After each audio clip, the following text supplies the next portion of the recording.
Hello everyone, thanks for tuning in to KT Garage. In this video, I'm going to show you how to replace the brake pads and rotors on the Humvee. This procedure should apply for all Humvees and H1 Hummer, of course. So I'm in the process of changing out the half shaft, but I thought I'm going to change out the brake pads as well. So I'm going to walk you guys through step by step on how to get this done. So this is the half shaft right here. It connects to your lower gearbox, and then this in here is connect to the front differential and your brake system. So to get the wheels off, you got to raise the front end of the Humvee, and this is the best way to do it. Now you already see that I got this side wheel out. I'll show you how to get this side out. So basically what I do is I would place a jack right under the lower control arm. There's a fairly flat area. So I'm gonna jack it up just to create some spacing on the wheel. This was off the ground, so I get the wheel off, and immediately when I get the wheel off, I'm gonna put the jack stand on here and then lower it down to jack stands. You always need to have on jack stand when you work on these Humvees that are very heavy and dangerous to just leave on jack like this. So this is just to get the wheels off, and then I'll lower it down. So this is how the jack stand's supposed to look like. Now I can go ahead and get the work done. Okay, so what you want to do next is to remove all this bolt here. It takes a 15mm wrench, and you just use a long screwdriver to stick into the rotor to make it stop turning, and then you just back the bolts out one bolt at a time.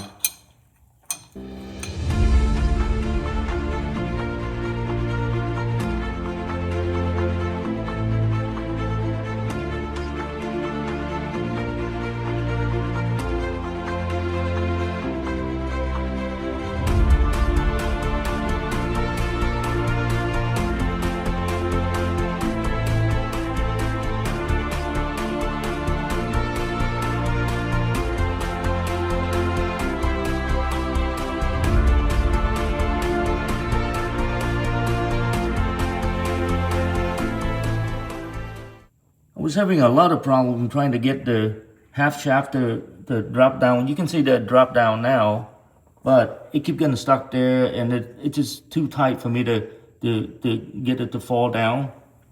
And what happened is, when this entire assembly is all the way down, it's great, such a steep angle that the CV joint is not allow the entire assembly to rotate properly to get it down.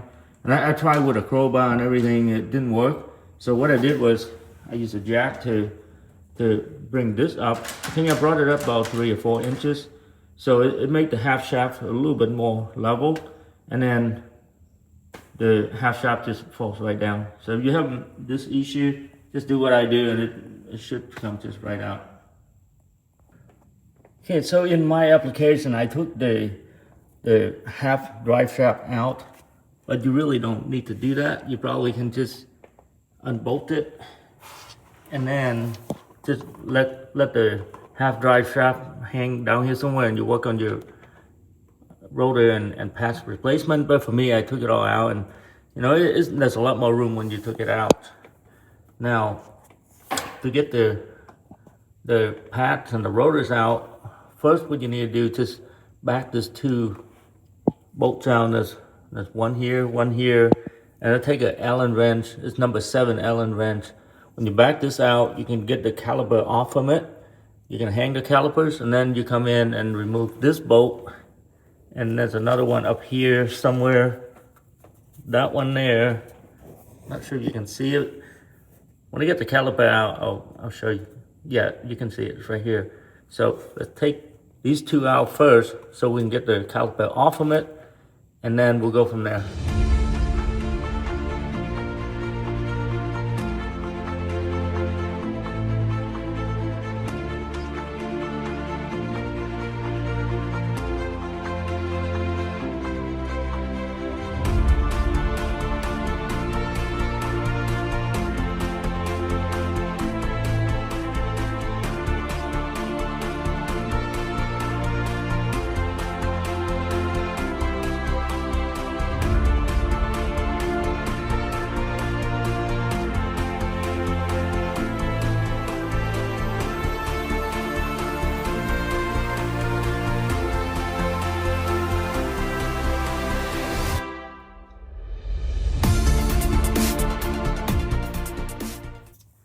So just for safety, I put one bolt back.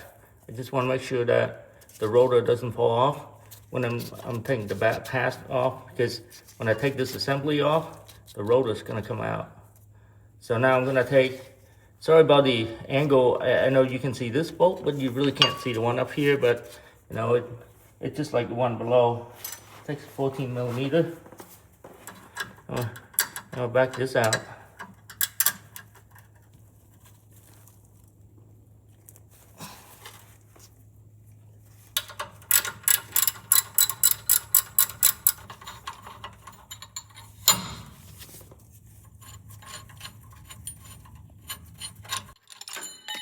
Go ahead and take the pads out.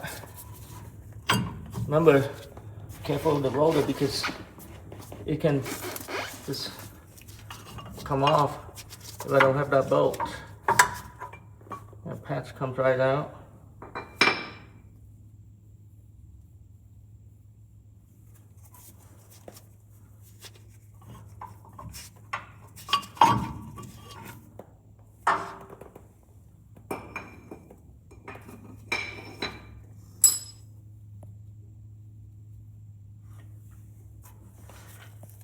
So now, I just back this bolt out to get the rotor out. Careful, it's gonna fall.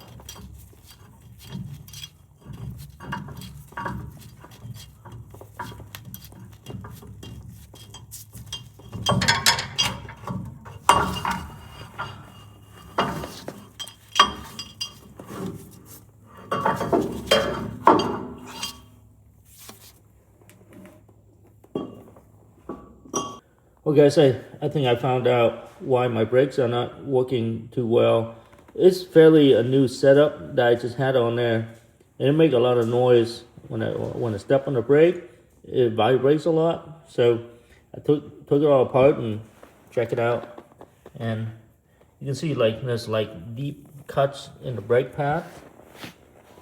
And so I went ahead and I ordered new rotors and pads. I think something definitely wrong. So this time I went to the same auto parts store and they looked up the part number and they ordered for me.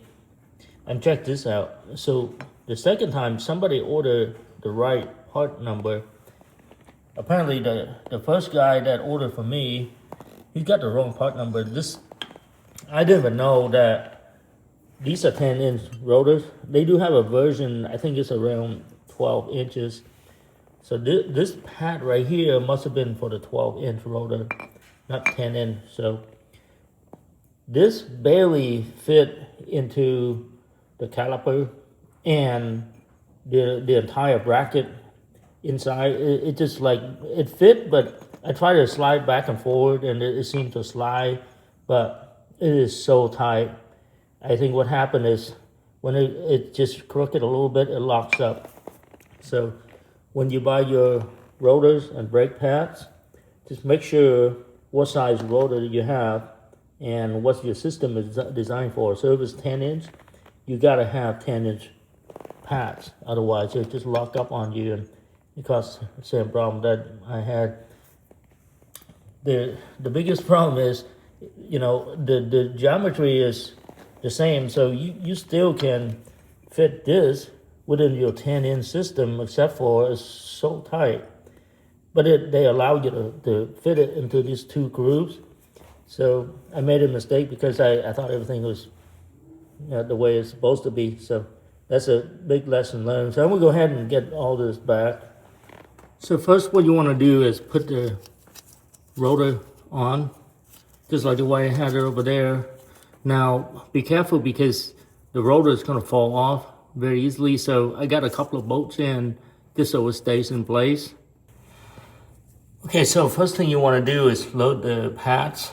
The two tracks, there's one up here and there's one down this way.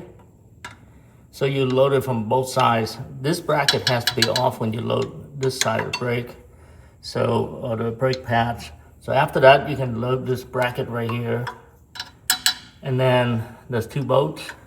There's one here and there's one on top. Then you're gonna torque this to 40 foot-pound, both the bolts. So I'm gonna go ahead and torque it up, and then we'll put the calipers on this location. All right, so I'm looking from under the truck. What you want to do next is get your calipers on, and it comes from this side. It comes right in, just line up with these two bolts right here, and then you bolt it to this bracket, and this calls out for 30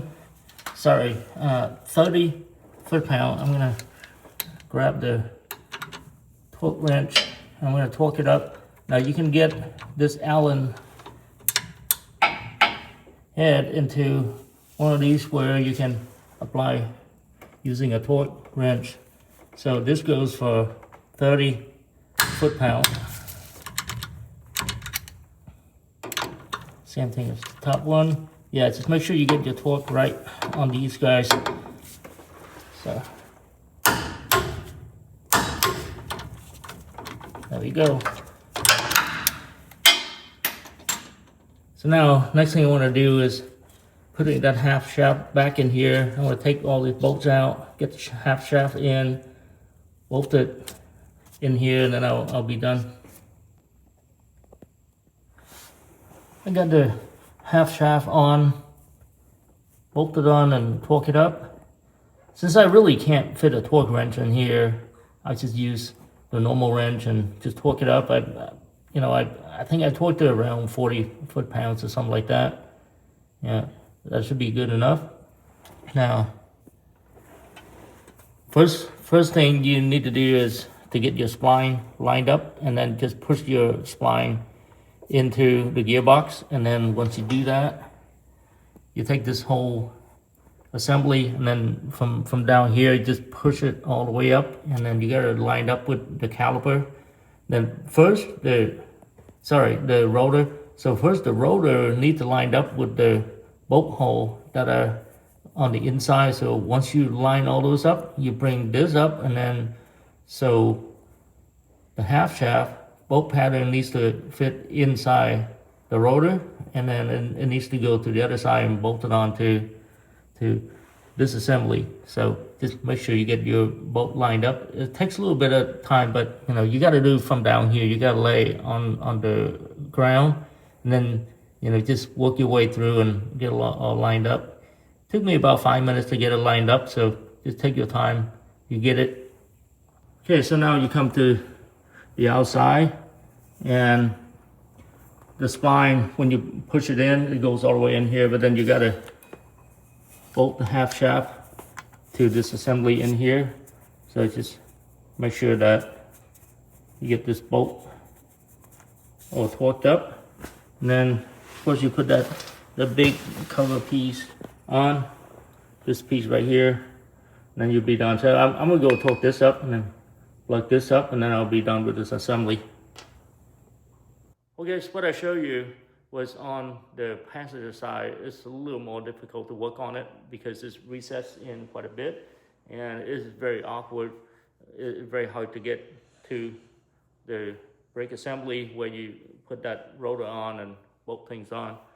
Now the driver's side is a lot easier since it's much closer to the outside. I think it's like 2 or 3 inches closer to the outside, where you can just sit down and do your assembly just right there. You don't have to like get under the truck and do some of the alignment. It is kind of nerve-wracking to get under the truck because you have heavy parts that are sitting on top, like that rotor. You want to make sure it doesn't fall on you. It could hurt you real badly. That thing weighs like 8-10 pounds. Anyway, it's not too bad. You just take it easy and take your time. You'll be fine. So that's it. The brake job is done, and now I just get to move on and take the truck out to have some fun with it. I appreciate you guys tuning in to KT Garage. If you like the content, please like and subscribe. Thank you.